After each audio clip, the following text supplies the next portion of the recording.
Want to play Among Us on your PC, but you don't know how to download? I've got you covered.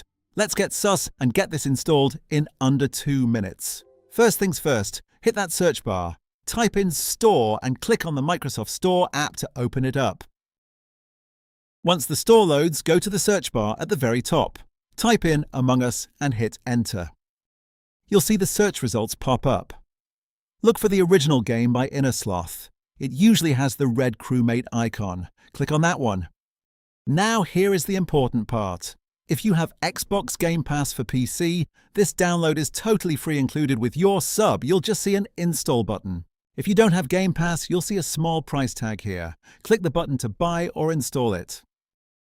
Click that button, confirm your details if it asks, and the download will start immediately. It's a small game, so it shouldn't take long.